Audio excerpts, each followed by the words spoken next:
초겨울의 지리산 골짜기는 물소리보다 안개가 먼저 깔렸다. 하동 쌍계사의 종각은 서늘한 물빛에 잠긴 듯 희미했고 대웅전의 기왓장 위엔 서리의 숨결이 얇게 내려앉았다. 나는 3위 연우였다. 첫 공양 전에 늘 하던 대로 대청마루를 쓸고 있었는데 대숲에서 흘러나온 바람이 풍경을 건드릴 때마다 쇠와 바람이 맞부딪히는 소리가 점점 사람의 속삭임처럼 들렸다. 그날따라 풍경이 울린 뒤에 사각, 사각, 붓끝이 한지를 스치는 분명히 사람이 글씨를 쓰는 소리가 뒤어났다. 그 소리는 선방 뒤편, 작은 강학당에서 시작되었다. 오래된 향나무 문틀에선 송진 냄새가 났고 문은 닫혀 있었다. 그런데도 안에서는 종일 들리기 힘든 아주 고요하고도 집중된 분놀림의 리듬이 있었다. 나는 문틈으로 들여다보았다.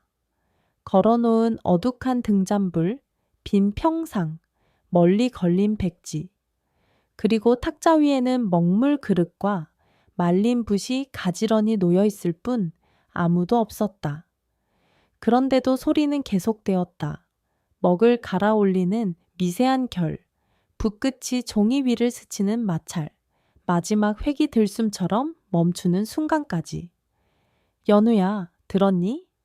뒤에서 주지 스님, 명진 스님이 낮은 목소리로 물으셨다. 문을 열지 말아라. 아직은 손님을 놀라게 하지 않는 게 좋겠다. 그때 산문 근처를 지키는 백구가 길게 울었다. 사찰의 개가 새벽에 울면 산에서 짐승이 내려왔다는 뜻이라지만 하늘엔 해가 드러나지도 않았고 숲은 너무 조용했다. 늦가을에 비가 예고 없이 내릴 때처럼 공기 속에 알 수 없는 변덕과 예감이 스며들었다. 강학당의 안개 같은 붓소리는 그 모든 변화의 중심에서 흔들리지 않았다. 점심 공양이 끝나갈 무렵 공양간에 이상한 제안이 올라왔다. 그 손님을 위해 밥을 조금 남겨두세. 명진 스님이 말씀하셨다. 육신이든 아니면 마음이든 배고픈 이가 찾아온다. 배고픔 앞에서 먼저 시험하는 건 우리의 일이 아니다. 그날 밤 우리는 대나무 그릇 하나를 강학당 문턱에 두었다. 누룽지 몇 조각과 따뜻한 장국, 산나물 무침 한 젓가락, 그리고 작은 대추 2개. 그릇을 두고 돌아서서 몇 걸음 못 갔을 때 분명히 뒤에서 나무 바닥이 끼익 하고 눌리는 소리가 났다. 누구의 발바닥이 소리 없이 마루를 건너는 듯했고 살짝 그릇이 미끄러지는 소리, 나무젓가락이 아주 가볍게 부딪히는 소리가 뒤따랐다. 우리는 누구도 돌아보지 않았다. 돌아보지 않아야 한다는 오래 묵은 약속을 수사처럼 공유하고 있었다. 새벽 예불이 끝난 뒤 우리는 강학당 앞에 섰다. 그릇은 비어 있었다. 놀라운 건 비어있는 그릇이 아니라 그 옆에 흩어진 먹향이었다. 먹 냄새는 묵직하고도 따뜻했다. 마치 누군가 방금까지 글을 쓰고 있었다는 증거처럼 공기 속에 그윽하게 퍼져 있었다. 그러나 문은 여전히 잠겨 있었고 먼지 위엔 발자국 하나 없었다. 그날 오후부터 비가 내렸다. 때 아닌 겨울비는 사찰의 돌계단을 검은 비단처럼 젖게 만들었고 종각의 범종 아래에 작은 웅덩이가 생겼다. 빗줄기 사이로 풍경은 멈추고 대신 법고의 가죽이 미세하게 떨렸다. 밤이 깊어갈수록 빛과 소리는 섞였다. 대웅전의 호롱불이 흔들리면 강학당의 그림자들이 느리게 길어졌다. 나는 한참을 서 있다가 문틀 아래 노랗게 말라붙은 뱀 허물 같은 것을 발견했다. 그건 분명히 흰빛을 띠는 작은 비늘 조각들이었다. 첨의 백사 바이쉬가 올라앉았다는 소문이 아침에 돌았고 백구는 종일 강학당 문턱을 넘지 않았다. 4일째 되는 밤, 범종이 한 번 울렸다. 누구도 줄을 잡아당기지 않았지만 종이 바람에 흔들리듯 또 울림을 내뱉었다. 그 울림은 지리산 골짜기를 타고 내려가 섬진강 어귀까지 가 닿는 듯 깊고 낮았다. 그 소리가 멎었을 때 멀리 산 너머에서 호랑이 울음이 답하듯 들렸다. 사람들은 상운이라 불리는 큰 그림자의 전설을 입에 올렸다. 스님들은 그런 이야기를 금하는 대신 모두가 같은 쪽을 바라보았다. 강학당. 어둠 속에서도 그 집은 마치 내부에서 미세한 숨을 쉬는 것처럼 살아 있었다. 명진 스님은 우리를 불러 앉혔다. 옛날 임진왜란 때 이 절의 문 앞에 쓰러진 소년이 있었다. 이름은 한결. 필법을 배우고 싶어 매일 대나무를 깎아 붓을 흉내냈다지. 절이 불타던 날 아이는 문턱에서 스승을 기다리다 바람과 불 속으로 사라졌다. 그 아이가 떠나며 언젠가 돌아와 글씨 한 점이라도 제대로 배우겠다고 했다는 이야기가 전해진다. 그 소년이 돌아온 걸까요? 내가 물었다. 명진 스님은 웃지도 고개를 져지도 않았다. 오지 않은 이에게도 밥을 내는 게 우리 일이다. 그리고 배운 적 없는 이가 배우고자 할 때 자리를 내어주는 것도. 그날 밤 우리는 강학당 문 안에 하얀 닭종이를 걸고 먹을 갈아 맑은 그릇에 담아두었다. 붓은 갓 씻어 닦아 고개를 숙인 채 탁자 끝에 올렸다. 작은 등잔불이 어둑한 방을 데웠다. 바람은 잦아들었지만 밖에서는 장독대 사이로 개 짖는 소리가 한번 크게 일었다가 멎었다. 나는 스승의 지시대로 방 한가운데 자리를 펴고 앉아 보이지 않는 제자를 향해 천천히 말했다. 첫 획은 숨이다. 내쉬고 멈추고 또 들이마셔라. 종이의 바닥은 너의 발바닥이 디딜 땅이다. 먹의 무게는 내 마음의 무게다. 가볍지도 너무 무겁지도 않게. 나는 누구에게 이야기하듯 또 누구에게도 아닌 듯 한 글자 한 글자 운율을 타듯 설명했다. 붓을 잡지 않은 손끝이 떨렸다. 그때였다. 탁자 위의 붓끝이 아주 조금 떨리는 것처럼 보였다. 방 안의 불빛이 장난을 친 것일 수도 있었다. 하지만 나는 알아차렸다. 붓끝의 털이 먹물의 표면을 살짝 적시는 순간 내 가슴에서도 뭔가 아주 오래된 그러나 분명한 문이 열린 듯 했다. 사각, 첫 획이 눈앞에서 그어졌다. 아무 손도 그림자도 없이 검은 선 하나가 공기에서 내려와 종이에 닿았다. 나는 숨을 멈추었다. 선은 서툴렀지만 망설임이 없었다. 좋다. 명진 스님의 목소리가 등 뒤에서 낮게 흘렀다. 두 번째 획은 의지다. 꺾되 끊지 말아라. 붓은 마치 보이지 않는 손이 쥐고 있는 것처럼 다시 움직였다. 먹향이 진해졌다. 내가 어릴 적 외조부의 서재에서 맡았던 겨울 밤과 먹, 가마니와 장작이 섞인 향기가 방 안을 채웠다. 종이를 스치는 소리는 곁에서 숨쉬는 사람의 맥박과 맞물렸다. 그 소리는 내 심장과 절의 종소리, 산의 바람이 한 곳으로 모일 때 나는 융합의 음색 같았다. 쏟아지던 비가 어느새 잦아들고 절집 마당에 희끗희끗한 눈발이 섞여 내리기 시작했다. 바깥의 개는 더 이상 울지 않았고 풍경도 흔들리지 않았다. 오직 방 안에서 글씨 한자가 태어나는 소리만이 세계의 중심이 되었다. 나는 그 글자가 무엇일지 가늠하지 못했다. 그러나 마지막 획이 맺히는 순간 선이 모여 만든 형상이 내 마음을 찔렀다. 렌, 참을인, 칼날, 나의 지혜렌, 이 마음, 체이신 위에 놓여있는 그러나 그 마음은 갈라지지 않는 그림. 그 글자가 끝나자 등잔불이 잠시 흔들렸다. 문턱의 그릇이 아주 작게 움직이며 딱 하고 나무에 닿는 소리가 났다.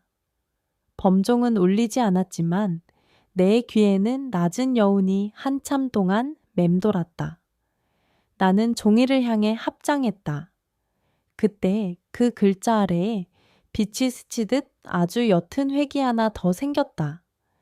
까마득한 손끝이 글자 옆에 아주 작은 글씨로 덧붙였다. 시부, 제가 있습니다. 나는 숨을 들이켰다. 마치 누군가 방가 안으로 들어와 나란히 앉은 듯했다. 그러나 발자국은 없었다. 다만 난로의 제 위에 누군가 앉았다 일어선 듯한 아주 얕은 움푹함이 생겨 있었다. 방 밖에서는 멀리 산의 등줄기를 타고 내려온 호랑이의 낮고 길게 끌리는 소리가 울부짖음인지 아니면 깊은 하품인지 한 번 흘렀다. 그리고 강악당의 문설주에 뱀어물의 마지막 조각이 바람결에 떨어져 조용히 내 발치에 닿았다. 나는 그 조각을 집어들지 않았다. 그때 등 뒤에서 명진 스님의 목소리가 흘렀다. 이제 제자가 있다. 보이지 않아도. 나는 고개를 끄덕였다. 그러나 내 눈은 이미 다른 것을 보고 있었다. 막 완성된 론더야. 자의 마지막 점 아래 보이지 않는 손이 다음 글자의 첫 호획을 들이대는 아주 미세한 떨림을, 그리고 종각 너머의 안개가 우리 쪽으로 밀려왔다. 사찰의 경내가 소금처럼 하얀 숨결로 채워지는 동안 나는 내 마음의 한 부분을 그 안개 속에 놓아두었다. 두려움이 아니라 기다림이었다. 우리가, 그리고 이 사찰이 오래도록 잊고 있던 기다림. 다음 날 새벽 눈발 사이로 강악당 문 앞에 놓인 그릇이 다시 비어 있었다. 그러나 이번엔 그릇 옆에 백지에 아직 마르지 않은 먹빛으로 다음 글자의 반 이상이 쓰여 있었다. 분명히 우리가 가르치지 않은 글씨체로. 그때 범종이 스스로 2번 울렸고 종소리 사이에 아이의 아주 낮은 낭독 소리가 섞여 들려왔다. 다음 날부터 우리는 강악당의 시간을 바꾸었다. 새벽 예불과 바로 공양을 마치면 나는 향로 앞에 앉아 빈 자리를 향해 첫 마디를 걸었다. 오늘은 회개 숨을 길게 빼겠습니다. 어제의 아렌에서 마음을 내려놓는 연습을 이어갑니다. 등잔불이 작게 흔들리면 먹의 표면에 동그란 파문이 맺히고 사라졌다. 파문이 멈출 즈음 붓끝이 종이 위에서 아주 가늘게 떨었다. 사각, 숨처럼 가는 선이 태어났다. 나는 그 소리를 듣는 법을 조금씩 배웠다. 들숨 때는 종이가 창백해지고 날숨 때는 먹빛이 더 단단해지는 법을. 그날부터 강악당의 문턱엔 늘 2개의 그릇이 놓였다. 하나는 밥, 다른 하나는 교훈. 밥그릇은 밤이면 비었고 교훈은 아침이면 채워졌다.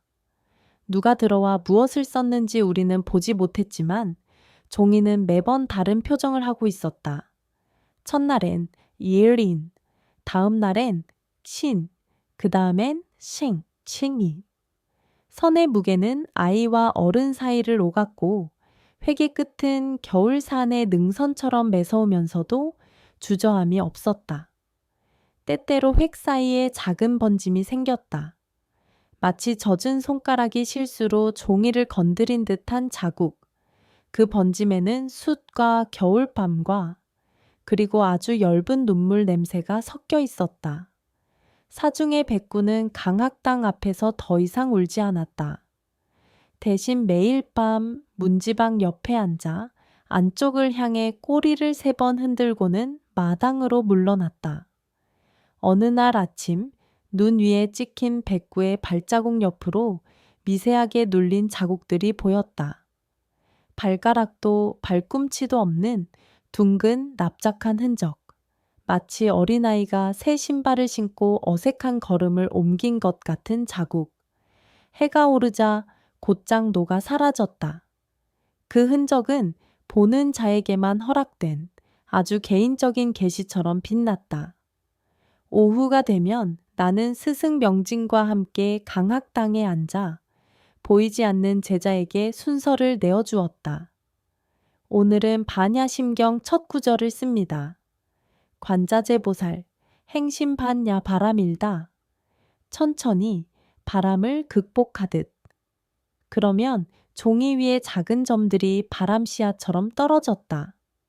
이어지는 획이 바람을 엮듯 이어졌다. 때로는 글자의 위치가 반 칸씩 어긋났고 때로는 필압이 지나치게 가벼워 획이 중간에서 끊겼다. 그럴 때마다 나는 부드럽게 말했다. 괜찮다. 어긋남은 결국 제자리로 돌아온다. 자리를 조금 더 넓게 써라. 종이는 너의 숨을 전부 받아낼 만큼 넓다.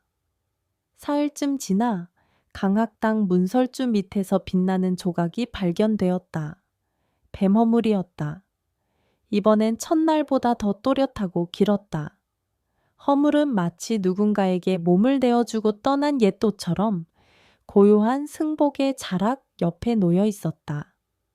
그날 밤 산등성이에서 낮고 길게 끄는 호랑이 소리가 다시 들렸다. 눈과 밤과 바람이 서로를 재촉하는 사이 종각의 그림자가 길게 우리 쪽으로 기어왔다. 풍경은 울지 않았지만 대신 법고의 가죽이 아주 미세하게 떨며 둔 하고 반박자로 울렸다. 스님들은 고개를 들었다. 누군가 우리를 시험하는 듯했다. 두려움이 내 모강까지 차오르다 말았다. 그러나 그 두려움은 이상하게도 따뜻한 것이었다. 마치 먼 길 끝에서 드디어 마주한 진실이 들려주는 어쩔 수 없는 떨림처럼. 그 무렵 하동 화계장터에서 온 아주머니가 저를 찾아왔다. 품에는 낡은 나무 위패를 껴안고 있었다. 스님들 밤만 되면 옛 남문터에서 아이 발자국이 생겨요. 우리 집 아이가 앓고 있는데 그 발자국을 보면 열이 내렸다가도 새벽엔 도로 오릅니다. 아주머니의 눈갠 숟가루 같은 피곤이 껴 있었다. 명진 스님은 위패를 받들어 향불 옆에 모셨다. 위파의 옆에 서 있는 동안 글씨 하나가 종이 위에 더해졌다. 맨, 문, 맨 이었다. 둥근 획이 천천히 닫히는 동안 바깥에서 백구가 짧게 3번 짖었다. 그리고 종각 너머에서 바람이 방향을 바꿨다. 화개천에서 불어올 때의 습기를 잃은 북쪽 골짜기로부터의 마른 바람. 그 바람은 강학당의 문 사이로 스며들며 우리의 뒷목을 차갑게 쓸었다. 그날 저녁 우리는 강학당에 백지를 넓게 걸었다. 나는 말보다 먼저 손을 내렸다. 오늘은 네가 본 것을 그려라. 마지막으로 본문, 마지막으로 들은 소리, 마지막으로 맡은 냄새. 글자가 아니라 내 기억을. 방 안이 고요해졌다. 등잔불이 뜨거운 숨을 쉬듯 깜빡였다. 붓끝이 종이 위에 닿는 순간 소리의 성질이 달라졌다. 사각이 아니라 쓱. 물기가 넓게 퍼지는 소리. 먹빛은 선이 아닌 덩어리로 번졌고 번짐의 가장자리를 따라 문살 문양이 드러났다.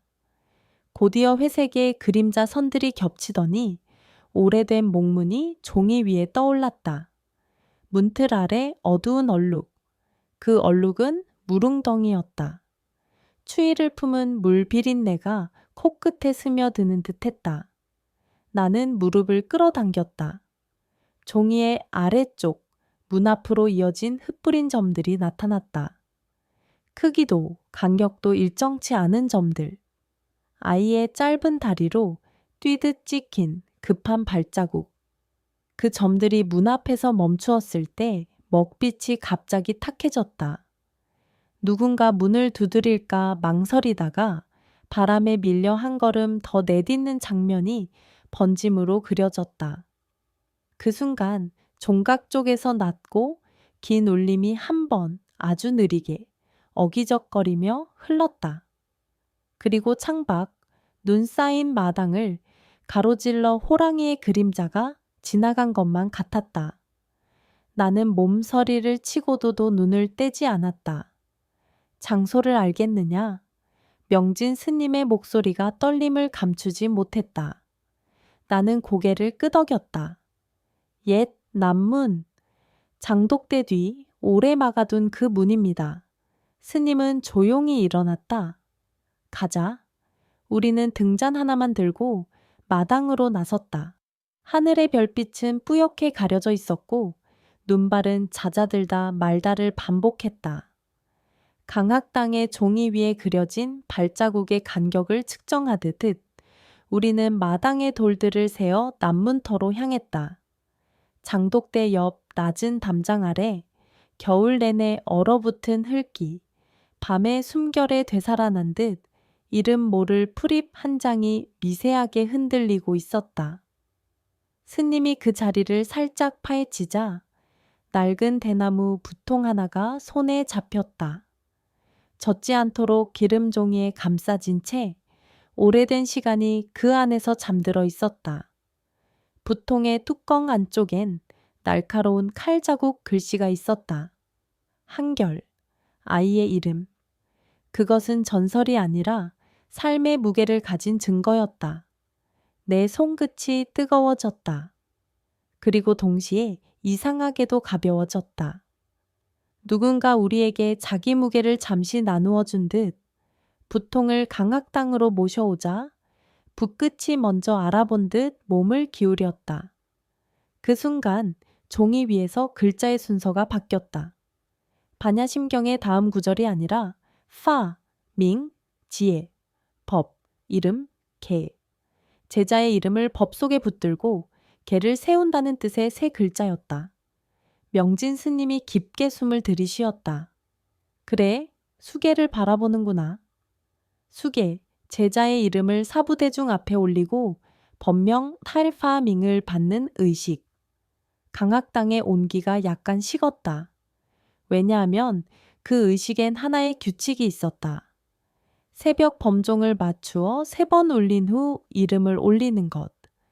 그러나 범종은 죽음을 알리거나 중요한 법회를 알릴 때에만 정식으로 울렸다. 규칙은 산의 경계선처럼 오랫동안 굳어 있었다. 그날 밤 우리는 회의에 들어갔다. 스승과 노스님들, 그리고 나. 한쪽엔 규칙이 있었고 다른 쪽엔 보이지 않는 제자의 숨이 있었다. 규칙을 거스르면 우리 모두의 수행이 흔들린다. 성남 스님이 낮고 단단한 목소리로 말했다. 나는 입술을 깨물었다. 그 말이 옳았다. 동시에 내 귀의 낫가의 글씨 소리가 여전히 울리고 있었다. 먹향이 내 폐 깊숙이 남아 말로는 다 닿을 수 없는 어떤 약속을 되뇌고 있었다. 규칙은 살아있는 자를 위해 있는 겁니다. 내가 조심스레 말했다. 보이지 않는 이라도 여기 온 이상은 살아있는 제자입니다. 이름을 주고 길을 열어줘야 합니다. 대화는 밤을 삼켰다. 바깥에선 바람이 방향을 바꾸며 장독대를 계속 스쳤다. 백구는 강학당과 종각 사이를 몇 번 오가더니 결국 종각 아래 털을 말리고 앉았다. 멀리 화개천 쪽에서 가을물 부딪히는 소리가 들렸다. 겨울밤의 물소리는 이상하게 마음을 밝게 했다. 그 소리에 맞춰 내 가슴도 미세하게 박자를 탔다. 드디어 명진 스님이 고개를 들었다. 내일 새벽 종을 3번 울리겠다. 법명은 아직 비워두자. 스스로 쓰게 하자. 성남 스님은 한숨을 쉬었다. 그러고는 고개를 끄덕였다. 책임은 내가 함께 진다. 우리는 대웅전 앞마당에 작은 자리를 만들었다. 백지를 북쪽으로 길게 펼치고 먹물을 새로 갈았다. 강학당의 등잔불은 종각 쪽을 향해 옮겨 놓았다. 새벽별이 숨어드는 시간, 절집의 숨소리가 가장 길어지는 틈, 범종의 끈이 바람에 맞춰 아주 가늘게 흔들렸다. 나는 빈 자리 앞에 무릎을 꿇고 속삭였다. 오늘 네가 너의 이름을 써라. 네가 원하는 이름을, 우리가 그 이름을 부르겠다. 바람이 멎었다. 등잔불이 길게 자라났다. 그 빛이 종각의 배를 만지자 금속이 아주 낮게 응답했다. 웅. 흙 속의 벌들이 동시에 몸을 떠는 소리처럼 사찰 전체가 한 번 울렸다. 그리고 첫 번째 타가 울렸다. 스스로였다. 누구의 손도 닿지 않았는데 종이 아주 천천히 기울어져 맑은 울림을 쏟아냈다. 마당에 모래결 같은 떨림이 번졌다. 나는 손으로 가슴을 눌렀다. 두 번째 타가 이어졌다. 이번에는 약간 더 높고 짧은 울림. 그 사이 종이 위에 놓인 백지 한가운데 작은 점 하나가 찍혔다. 점은 조금씩 길어지다 첫 획이 되었다. 그 순간 산등성이에서 가늘고 긴 울음이 났다. 호랑이의 울음이라기보다 오래 굶주린 산짐승이 약속을 지키려 마지막 남은 힘을 다해 부르는 소리. 백구가 종각 아래에서 일어나 마당으로 나왔다. 꼬리를 낮게 내리고 백지 옆에 앉았다. 백지 위의 획은 액싱의 첫 가로 획처럼 보였다. 행, 액색팅, 걸을 행. 이어지는 세로 획이 떨렸다. 그 떨림엔 추위도, 고독도, 결심도, 그리고 기쁨도 섞여 있었다. 나는 눈을 감고 귀로 들었다. 붓끝이 종이 바닥을 딛고 일어서는 소리를, 보이지 않는 발 뒤꿈치가 땅을 떠나는 소리를, 세 번째 타가 울리기 직전 문득 바람이 사라졌다. 등잔불의 불꽃이 공중에 붙들린 듯 멈췄다. 강악당 쪽 섬에서 흰 무언가가 느릿하게 내려왔다. 백사 바이셰였다. 허물이 아니라 이번엔 살아있는 몸. 그러나 그 몸은 땅에 닿지 않고 공기 속에서 투명하게 빛났다. 백사는 종각과 강악당 사이를 한번 크게 원을 그리며 우리 위로 지나갔다. 그 길을 따라 등줄기에 소름이 돋았다. 백사가 지나간 자리의 공기가 마치 새 종소리의 예행 연습처럼 청량해졌다. 그리고 아주 작고 낮은 목소리가 들렸다. 스승님, 제 이름은. 그 목소리는 종소리 아래, 바람 아래, 내 심장 아래서 올라오는 소리였다. 종각의 끈이 마지막으로 크게 흔들렸다. 세 번째 타가 들이닥치려는 그 순간 백지 위에서 붓이 멈췄다. 마지막 획 하나가 남아 있었다. 완성되지 못한 이름. 우리는 동시에 숨을 들이마셨다. 종각의 그늘이 길게 우리 발끝을 덮었다. 그리고 울림이 아직 오지 않았다. 세 번째 종이 울리기 직전 강학당 문이 스스로 열리며 그 안에서 바람도 아니고 사람도 아닌 발걸음 소리가 마당으로 걸어 나왔다. 백지 위의 미완의 글자 옆에 아주 작은 손바닥 크기의 장지문 그림자가 겹쳤다. 그리고 눈발 사이로 누군가의 발자국이 이번엔 또렷하게 첫 발을 내디뎠다. 문이 스스로 열리던 그 순간 마당의 눈발은 한 올씩 멈춰섰다. 등잔불은 길게 몸을 빼며 우리 얼굴을 한 번씩 훑고 지나갔다. 종각 아래에서 일어나 백지 곁에 앉아있던 백구가 귀를 단 한 번 젖혔다 펴며 낮게 숨을 쉬었다. 강악당의 문지방에서 시작된 발자국은 이번엔 흔적을 숨기지 않았다. 눈 위에 선명한 오목함, 발가락도 발꿈치도 없지만 분명히 걷는 무게로 찍히는 리듬. 발자국은 백지 앞에서 멈추지 않고 종이의 흰 심장에까지 이르렀다. 그 순간 붓끝이 스스로 일어나 아직 마르지 않은 먹빛 곁에 섰다. 아주 낮고 어린 목소리가 내 가슴골 아래에서 올라왔다. 붓끝이 첫 획을 그었다. 한한의 숨. 먹빛은 추위를 품은 물처럼 떨리다 이내 단단해졌다. 이어지는 곁줄기가 결의 획을 부르기에 바람이 먼저 대답했다.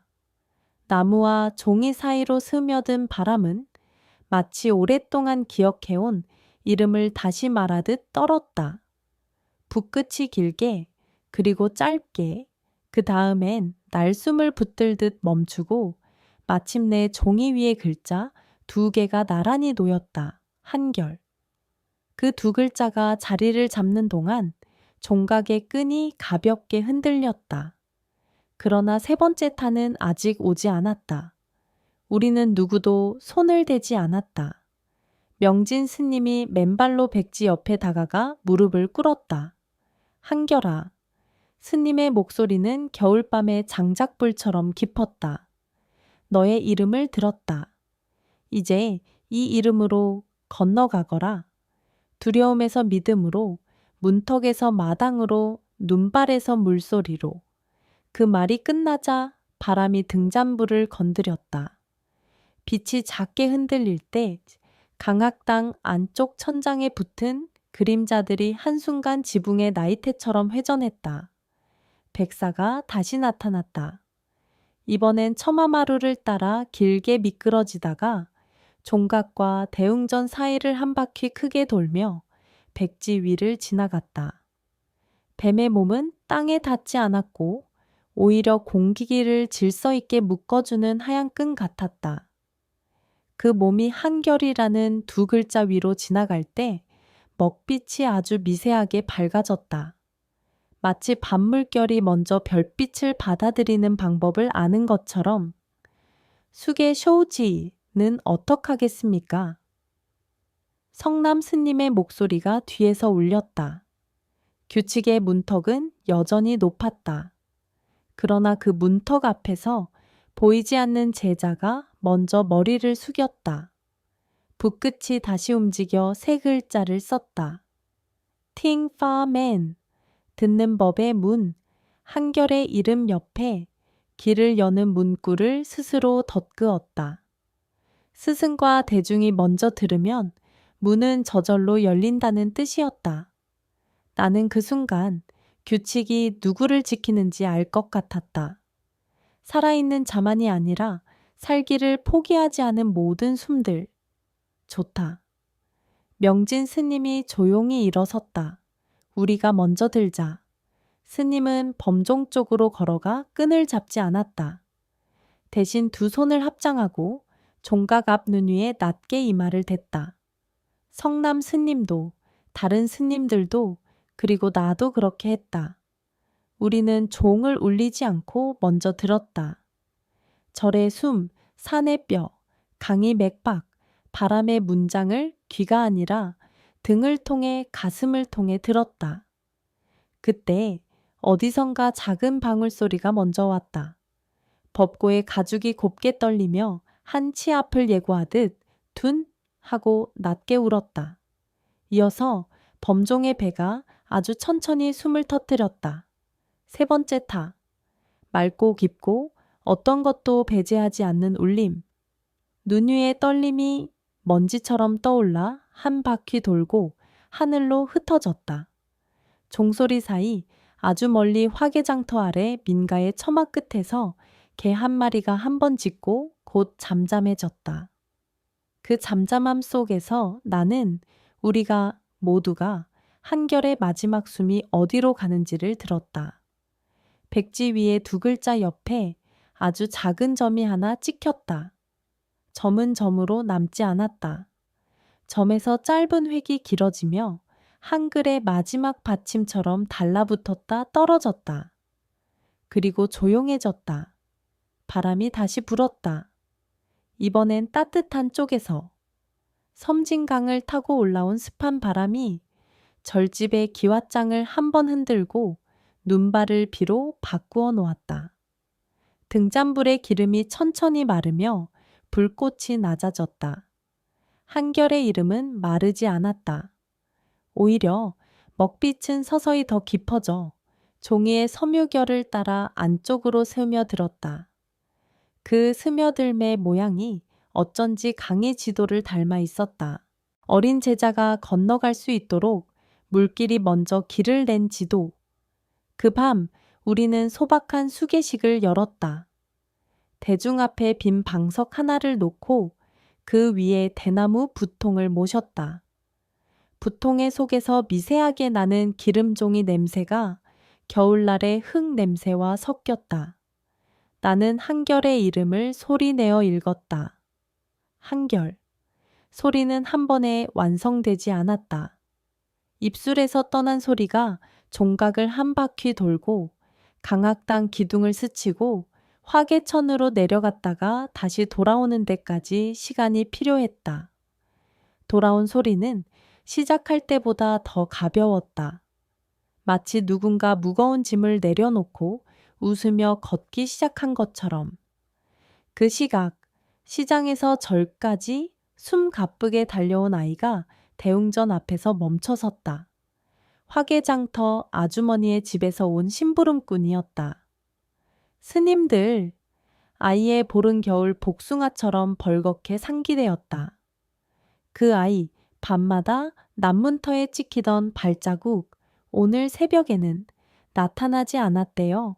아주머니 댁아이의 열이 방금 내렸대요. 세 번째 종소리와 함께. 심부름꾼은 더 말하지 못하고 허리를 숙여 숨을 몰아쉬었다. 명진 스님은 고개를 끄덕였다. 듣는 자에게 문이 열렸다. 우리는 마지막 절을 올리고 백지에 남은 빈자리 위에 작은 도장을 하나 찍었다. 도장은 글자가 아니었다. 인맥처럼 섬세한 원형, 그동안 첨에서 몇 번이고 떨어지던 뱀허물을 조심스레 갈아 만든 흰 가루를 섞은 도장이었다. 도장이 찍히는 순간 범종의 맨 아래 둥근 가장자리에서 아주 작은 금소금이 팅 하고 가볍게 튀었다. 누군가 멀리서 아주 작은 방울을 울린 듯한 소리. 나는 그 소리를 들으며 문득 알았다. 우리가 종을 울린 게 아니라 종이 우리를 울려보냈다는 것을. 그날 새벽이 완전히 밝았을 때 눈은 비가 되어 지붕에서 길게 떨어졌다. 절집의 마당을 가로지르는 빗줄기 사이를 호랑이의 그림자가 한 번 지나갔다. 그러나 이번엔 울음이 아니었다. 고개를 한 번 숙이는 인사 같은 움직임. 백구는 그 그림자를 보고도 울지 않았다. 대신 꼬리를 3번 흔들고 강악당 문턱에 앉아 졸았다.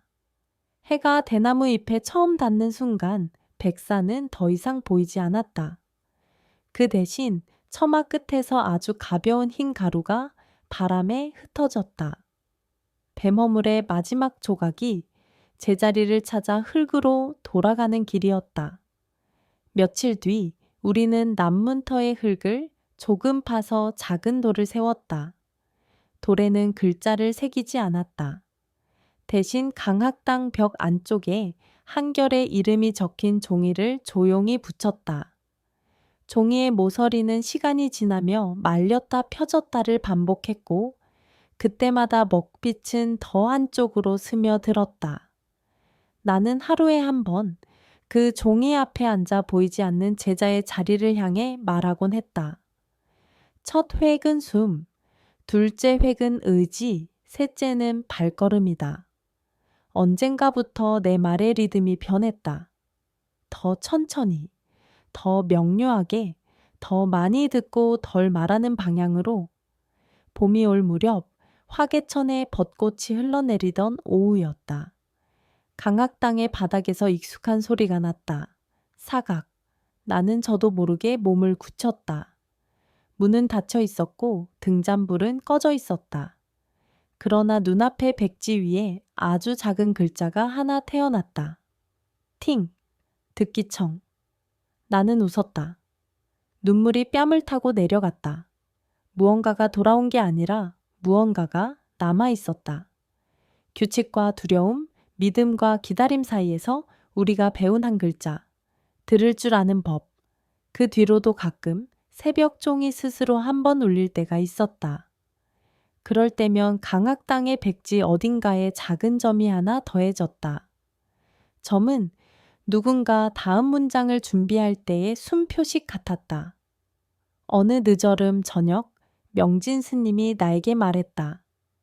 연우야, 너는 언제나 제자였다. 보이지 않는 이에게 가르치며 네가 배웠다.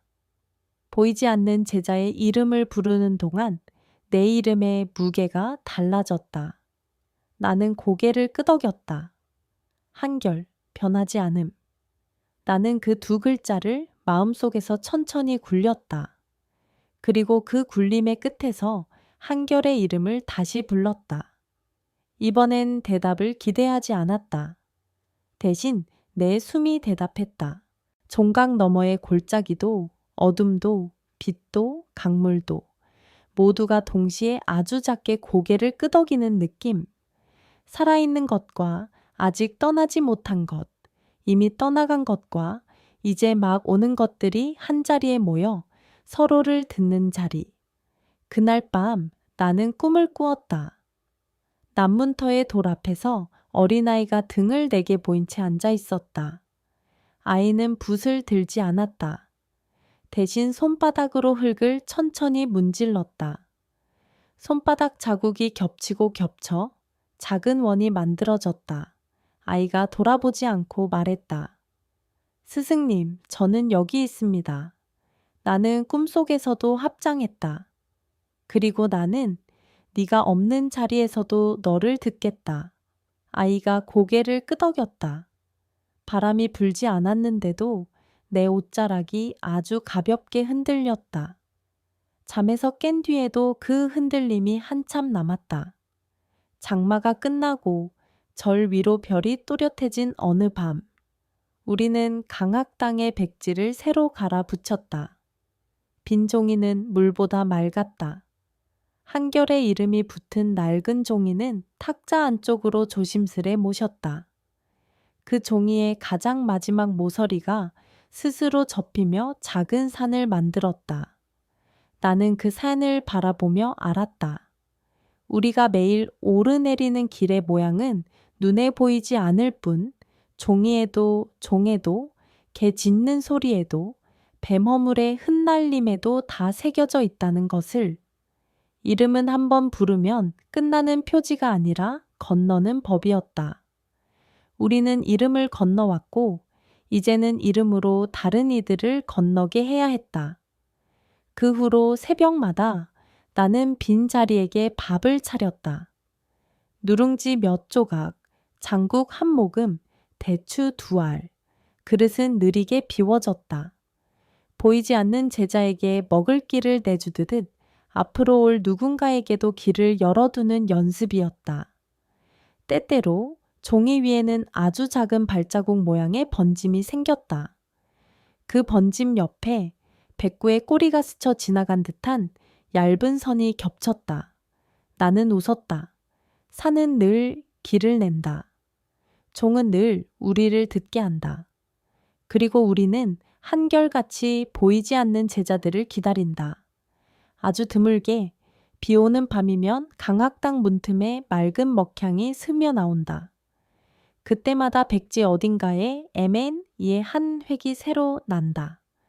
문은 닫혀 있어도 듣는 이에게는 언제나 반쯤 열려 있다는 표식처럼